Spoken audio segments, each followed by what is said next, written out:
নমস্কার বন্ধুরা, ডলির রন্ধনশালায় সবাইকে স্বাগত। আর আজকে তোমাদের সাথে শেয়ার করব আমি একটা প্রথম পাতে খাওয়ার জন্য সুন্দর একটা নিরামিষ সয়াবিনের রেসিপি। তাহলে রেসিপিটা শেষ পর্যন্ত দেখার জন্য অনুরোধ রইল। আমি এখানে মিক্সিং জারের মধ্যে নিয়ে নিলাম 1 চামচ পরিমাণ সাদা কালো সর্ষে, আর নিয়ে নিলাম 1 চামচ পরিমাণ পোস্ত, আর দিয়ে দিলাম অল্প একটু নারকেল। এবার দিয়ে দিলাম স্বাদ মতো ঝালের জন্য কাঁচা লঙ্কা। সব কিছু এবার খুব সুন্দর করে আমি পেস্ট বানিয়ে নেব। এখানে আমি 100 গ্রাম পরিমাণ সয়াবিন খুব ভালোভাবে সিদ্ধ করে জল ঝরিয়ে নিয়েছি। এবার ওই একই মিক্সি বাটির মধ্যে আমি সয়াবিনগুলো দিয়ে দেব। সয়াবিনগুলো দিয়ে খুব ভালোভাবে আমি একটা পেস্ট বানিয়ে নেব। এখানে দেখো আমি সয়াবিনের খুব সুন্দর করে একটা পেস্ট বানিয়ে নিয়েছি। এবার একটা থালার মধ্যে আমি সয়াবিনের পেস্টটা তুলে নেব।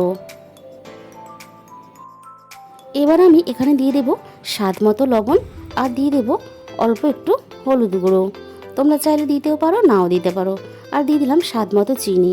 আর এখানে আমি দিয়ে দেব সর্ষে, পোস্ত আর নারকেল দিয়ে যে বাটাটা আমি বানিয়েছিলাম সেটা আমি এখানে দিয়ে দিলাম। এবার খুব ভালোভাবে আমি হাত দিয়ে সমস্ত কিছু মেখে নেব। আমি এখানে সুন্দর করে সমস্ত কিছু আগে মেখে নিলাম।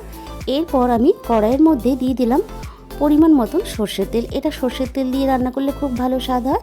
এবার তেলটা খুব ভালোভাবে গরম করে তেলের মধ্যে আমি দিয়ে দেব অল্প একটু কালো জিরে ফোড়নে। এরপর আমি এখানে দিয়ে দেব মেখে রাখা সয়াবিনটা। এবার আমি তেলের সাথে খুব ভালোভাবে আমি সয়াবিনটা নাড়াচাড়া করে একেবারে শুকনো শুকনো করে নেব। এখানে দেখো আমার অনেকটাই শুকনো শুকনো হয়ে গেছে। এরপর আমি দিয়ে দিলাম এখানে বেশ খানিকটা ধনেপাতা কুচি। ধনেপাতা কুচিটা দিয়ে আমি খুব সুন্দর করে আবারও নাড়াচাড়া করে নেব। আমার এখানে রেডি হয়ে গেল সয়াবিন ভর্তা বা সয়াবিন মাখা। এইভাবে সয়াবিন মাখা গরম ভাতের সাথে একবার হলেও বানিয়ে দেখো, অপূর্ব সুন্দর স্বাদ হয়। নিরামিষ দিনে বা এমনি দিনে প্রথম পাতে খাওয়ার জন্য একটা দারুণ এটা রেসিপি। এইভাবে একটু সুন্দর দেখানোর জন্য আমি দিয়ে দিলাম উপর থেকে একটু ধনেপাতা, আর আমি এখানে দিয়ে দিলাম একটা কাঁচা পাকা কাঁচা লঙ্কা।